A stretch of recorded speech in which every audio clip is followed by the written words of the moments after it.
Hey everybody, it's Susan with Susan Monroe Art, and today I'm going to do a tutorial on painting a mid-century modern house that I did recently. It's got lots of nice little techniques in it that are good for any type of watercolor painting, not just painting houses. We'll be painting white, which isn't really white. If you have to paint it, you got to put some color in there. Going to be doing a lot of trees and a big tree background. That's going to show a lot of my technique for doing that. And grass, all sorts of great things. I hope you'll enjoy it. And also, if you enjoyed this video, and if you enjoy any of my other videos that are on my YouTube channel, I hope that you will subscribe. And I hope you will click the little bell that's in one of these corners somewhere. And then you'll be notified every time I put up a new video. Thank you so much for watching. Thank you to everybody who is already subscribed. And here we go. So, of course, before you get started, you're going to want to get all your supplies together. Before I began painting, I drew the photo of the house out on this 140-pound Arches cold-pressed watercolor paper, which I then soaked and stretched and then stapled to my gator board here. I use this all the time. You can see it's very thick piece of like foam core. I think I ordered it from Dick Blick.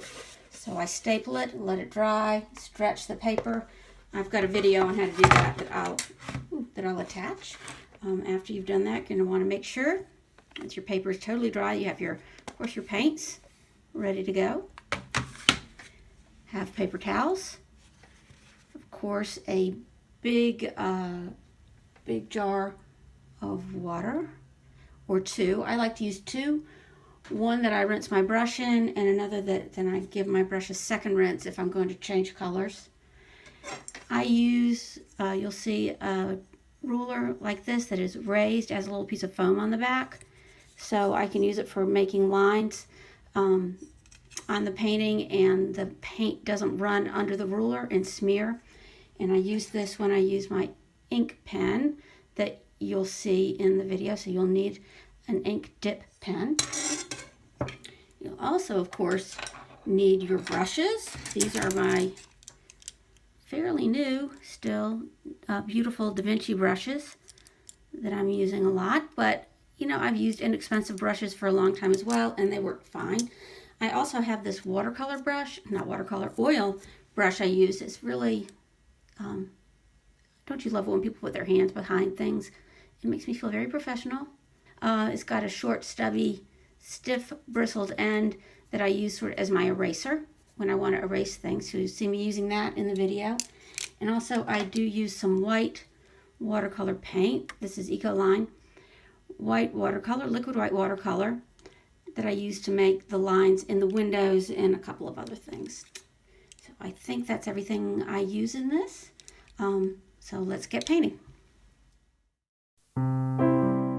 So I started off by painting over the white areas of the house. It's a white brick house with a very, very light wash of Payne's gray, just to give it a little color. I mean, I could have left the white of the paper, but I'm looking at the photo reference, which I would show you, but it's not my house. I hate putting a photo of somebody else's house on YouTube.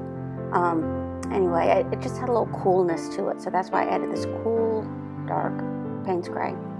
And now I'm putting in the shadows under the eaves, and I've gotten so I do this in a lot of my paintings. I add the shadows at the beginning, and again I'm using Payne's gray for the shadows. I don't typically do that, but I just felt like it went well with this, so I carefully paint the shadow under the eave, and then you can see I'm running my brush with clear water along the bottom edge to soften the shadow.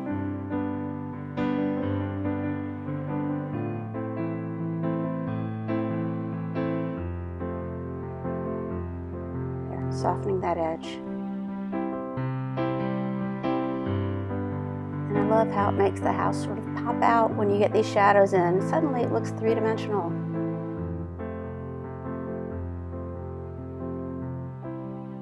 Just carefully looking at the picture, making sure I'm adding in all the shadows. And now I'm putting a little yellow ochre, just a tiny wash of yellow ochre over each shadow to warm it up a little bit, because a lot of the time in of white building or structure, the shadows will have a little yellow reflected light in them. More shadows around the window frames. I really want to get in all my shadows before I start adding the local color, the ground color. So now I'm painting the window. This window had a lot of reflection in it, so I'm trying to really show that by leaving the parts that were reflected clear and darkening the other areas. Sometimes I just cheat and make it an all-over color, but this one I just wanted to make it look like that reflected light was in the window the way it really is. I'm putting Payne's gray in for the dark shutters.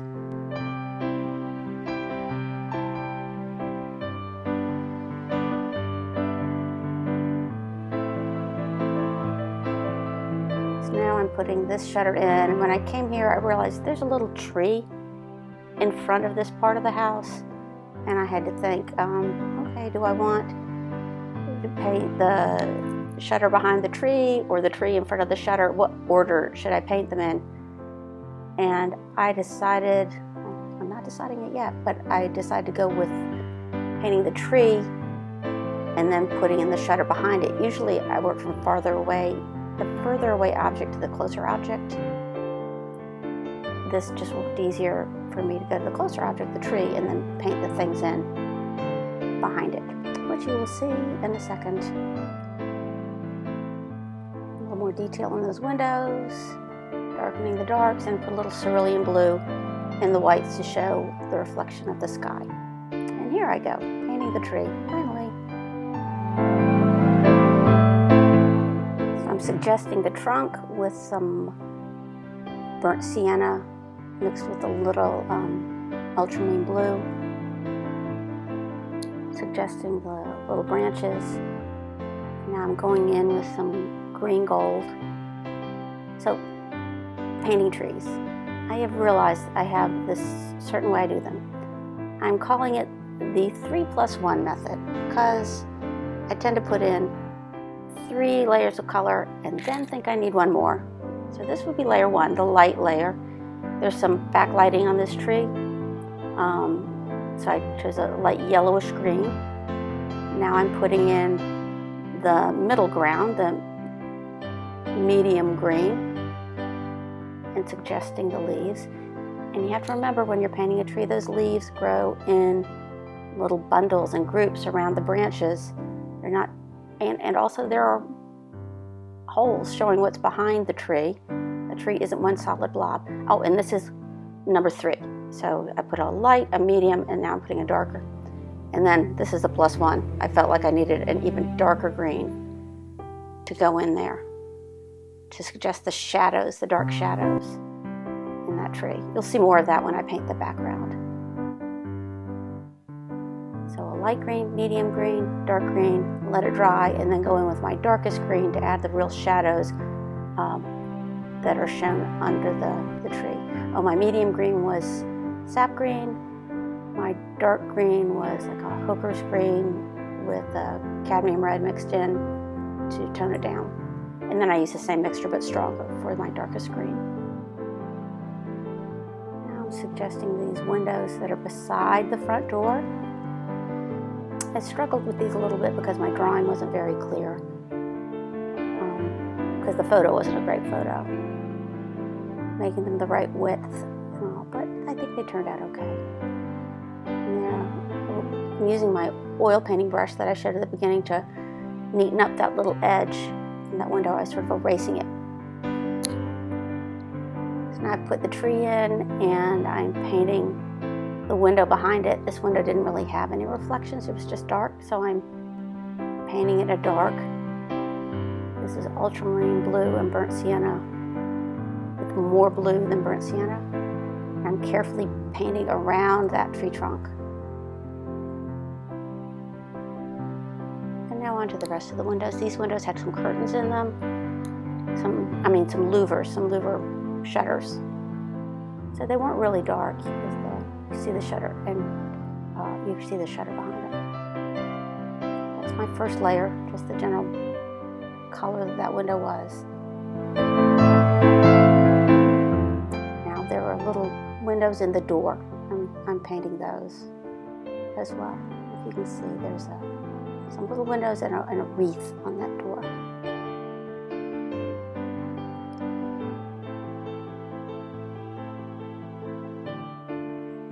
And this is where I was confused with the width of those windows on the sides. Now I'm making this one too wide. Oh my gosh, what did I do? This is why it's important to have a clear drawing when you start. Otherwise, you end up doing things like this, like in the middle, wondering what the correct thing is, and just sort of fiddling around trying to find the right thing. The shutters on this window, and then I realized I've got a problem with that top window, because if you look, where I said it wasn't a really great photo, that roof line comes down right into that window, the top right window that my hand is covering right now. So I'm going to have to go in and fix that. I'm just painting the door a dark brown, painting around those windows and around the wreath that's on the door.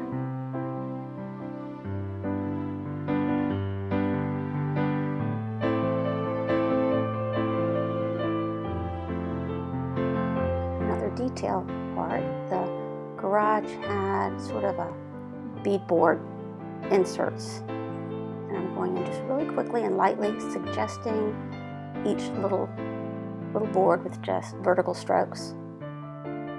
I don't want to make things like that really dark because your eye will be drawn to them, because it's sort of a busy area. So I make sure it's just really light, just suggests what the doors look like.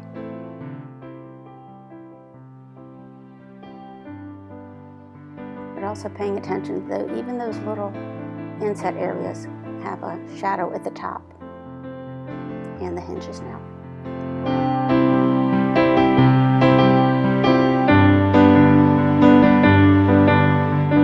Okay, now I've taken my white liquid watercolor and dipped my ink pen into it, and I'm making the window panes. I'm trying to do it freehand. Nope, big mistake, because look, I made that crooked. I'm going to break out my ruler and use that to make sure that I do them straight. I mean, you'd think I could draw a straight line, but apparently I can't. Excuse my head gets in during this part, and you can see where I'm growing out my highlights and my gray hair. So enjoy that. You can see I take my ink pen, I'm dipping it in the white watercolor, then sort of tapping it on a piece of extra paper to get any extra watercolor off, and then running it right along the edge of that ruler to make my window panes. Sometimes I use masking fluid to mark out the panes, and then I'd rub the masking fluid off, and any place the paper has been kept white, the white's been reserved. That's another way of doing it. I just wanted to do it this way for this one. Now the little wreath on the door.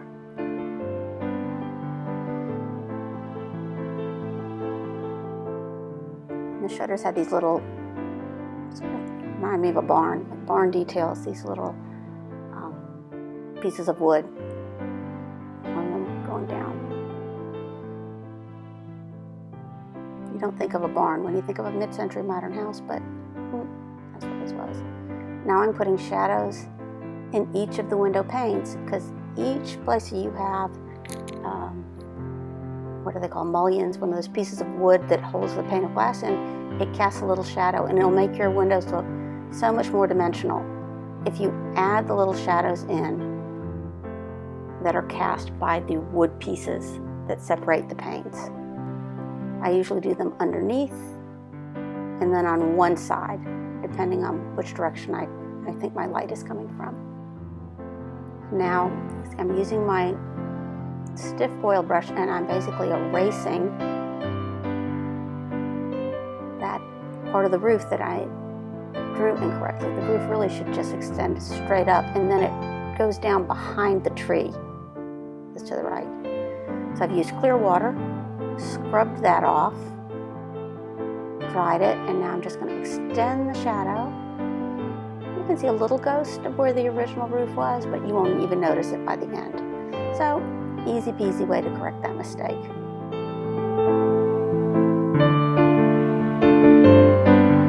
Now I'm taking my ink pen and some very watered down Payne's Gray, and I'm adding the siding on the house, the boards that go down. So you can see using the ruler and the ink pen is a great way to do this. Of course, I've done all these lines in pencil before I started doing them with the ink pen. It just really helps to make sure that they stay equidistant from each other. And if you have perspective, like that small wall section to the right of the door, you can make sure you have your perspective right before you're putting it in there with the paint. And now I'm putting in a suggestion of bricks, because part of the house is brick, part is wood. And I pretty much do that in a similar way that I showed the wooden boards, but I don't draw one straight line. I just sort of skip across the surface. Oh, get my head out of the way, so sorry. And here you can see, it's just like a broken line. Isn't that funny how that makes it look like brick, and a solid line makes it look like wood? And then I'm going to make some vertical lines, sort of offset vertical lines, to suggest the white brick. Pretty easy. Now I'm outlining the roof line, which is something a lot of people forget to do or choose not to do, but I think it adds a nice crisp edge to the house. So now I'm happy. I am off the house and I'm starting into the landscape, and this is a little stone wall. And I'm using some burnt sienna, some yellow ochre, and some Naples yellow to suggest the variation in that wall. And another great use for the ink pen is you can add these little details, the front light, and also these rocking chairs that were on the porch.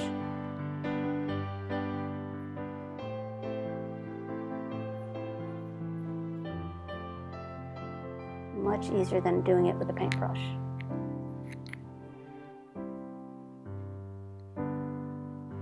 And there you go.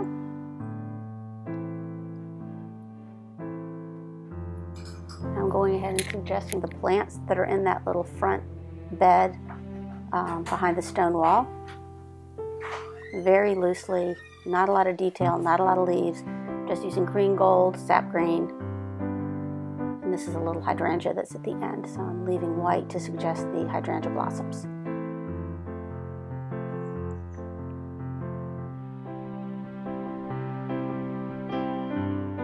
And this is another tree that's to the right in the yard. So once again, my tree method. This is the light coat, the first coat, the palest one, and the lightest, most yellow, I would say. This tree was a Bradford pear, and it really didn't have a lot of, the leaves were really tightly packed in this one. So I didn't leave a lot of room for the sky and things to show through the tree. And I really tried to, I sort of ended up moving it to the right so you could see more of the house. So I moved that, the tree.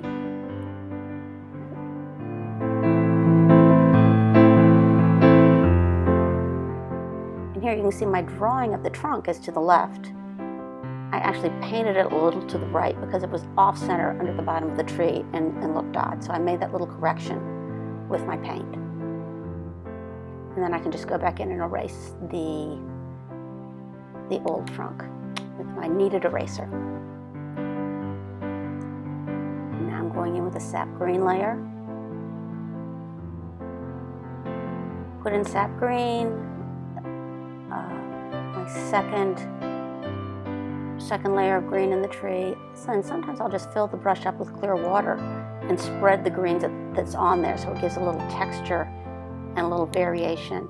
I don't mind if this part gets what we call blooms, areas where it dries unevenly, because trees aren't all standard one shade. I like that unevenness, suggests a tree more realistically. And there you can see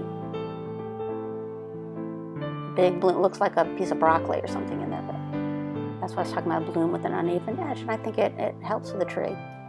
This tree was very shady on the bottom, so I'm using my phthalo green and actually the Scarlet Lake, phthalo green and Scarlet Lake, to do my third layer on the tree, my darks.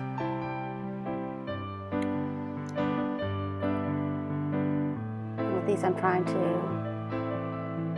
you want to leave, and I put in the first layer, great, my yellow layer. Then I put in my sap green layer. I want to make sure I leave some of the yellow layer showing. And I put in my dark layer. I want to make sure I leave some of the sap green showing. So you're painting a little less each layer on the tree.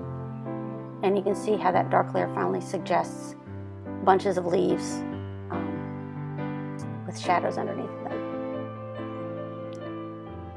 Now for the Zen part, this huge expanse of leaves and trees that is behind this house, which you just sort of have to get into the zone and do this. I decided to go in and paint the trunks, suggest the trunks, to help me see. I was afraid once I painted over all the leaves, I wouldn't be able to see where the trunks were.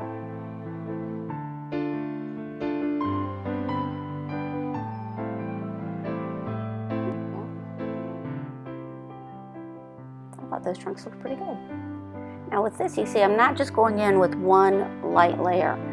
I'm variegating it, varying the colors from light to dark as I go across, looking at the painting, looking at the photo. If I see a section of leaves are light in color, the sun's hitting them perhaps, I'm going to use my yellow, my gold green, my lighter colors. Then as it transfers into darker, I'm going to switch over into my darker green and let those colors just naturally flow together as I do the leaves.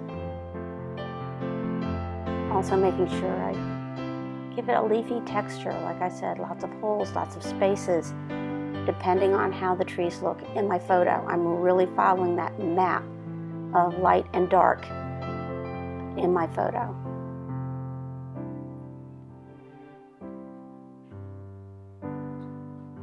So you see this is another tree that probably belongs to that trunk right there, and the fact that I started it with a lighter yellow will bring it out from the other dark green in the background.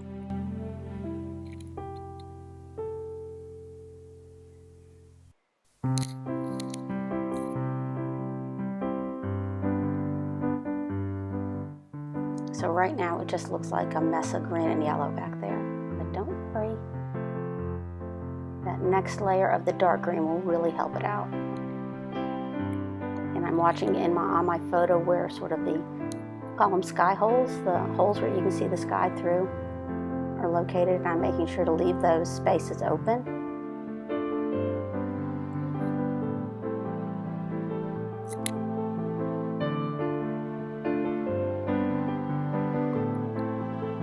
Here I'm painting, this is the next day. I'm getting carpal tunnel syndrome, so I have this hand brace I have to use. So that's why I've got that black thing on my hand. Just continuing. Leaf, leaf, leaf, leaf, leaf.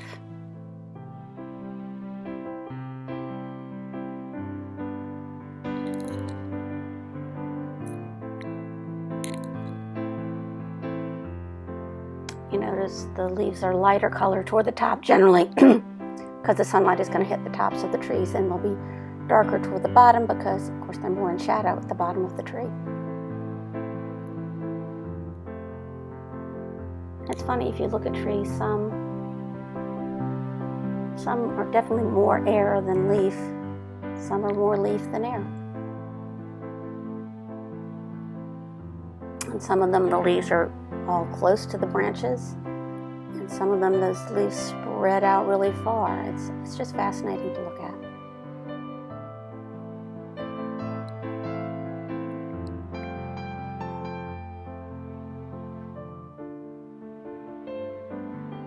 I'm going into my other tree and filling in those white areas with the light yellow that would be the tree behind that tree.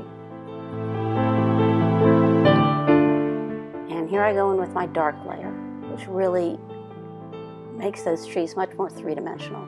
And again, I'm looking at my photograph. I'm looking to see where the shadows are the darkest and the deepest, and suggesting them with this dark paint that I'm also just dabbing on in, I don't know, just a way that feels like leaves, if that makes sense. The shadows, as I said, are darkest at the bottom.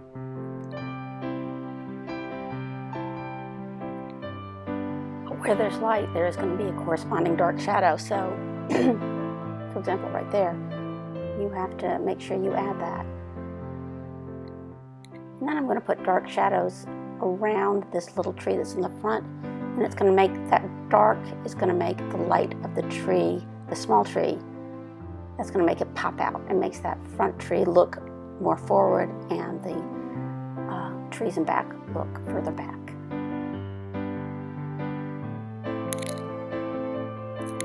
I like it when it starts looking like this.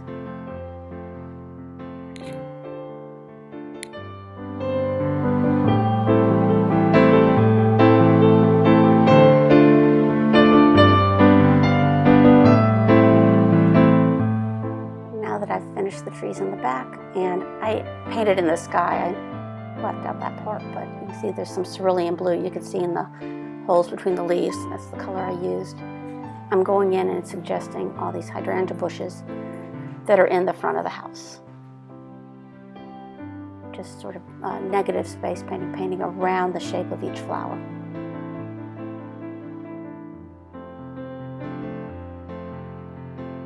And then there's a bed of pine straw under this tree. I'll go ahead and get that in there. And then this gray house is next door.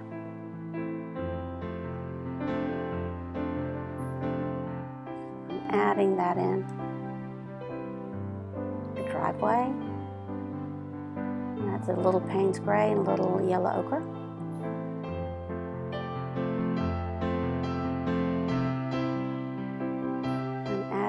Shadows in the house next door, and deciding I really don't like that house next door. So we'll see what I do with it in a moment. It just sort of blurs in with the other house. It just doesn't look right. All right, going in with my next layer of darks in the shrubbery in the front of the house. Making sure to paint around the trunk, not cover it up. And the grass. I am using one of my larger brushes, yellow, green gold, sap green, and just letting the colors run into each other, trying not to let the edge ever dry, to give the feel of grass. I try to make it darker as it goes toward the bottom of the paper, because things that are closer to you are darker in color. It'll give the illusion of being more three-dimensional. I think everything looks so much better with the yard added. Up, and here we go. Goodbye, house. I didn't like you anyway. You've become a tree. And that's better. And now I'm going in, and these are shadows that were on the yard. I'm using a little ultramarine blue and sap green to suggest these sort of dappled shadows from another tree. Whoops.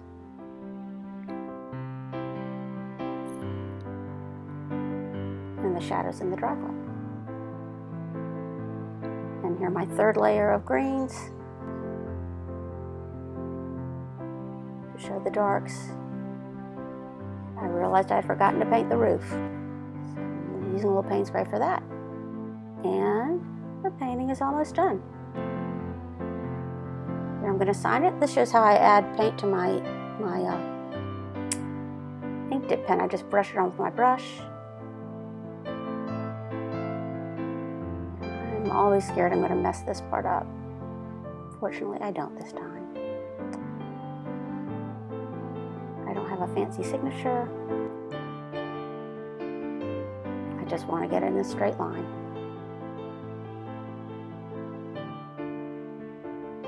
Always sign your work. Even your little doodles and things. There you go. That's me, Susan Monroe. All right, and there you have it. That house is done. I hope this tutorial helped you. I hope you'll subscribe and click the bell so you can know when I make more tutorials. Thanks for watching.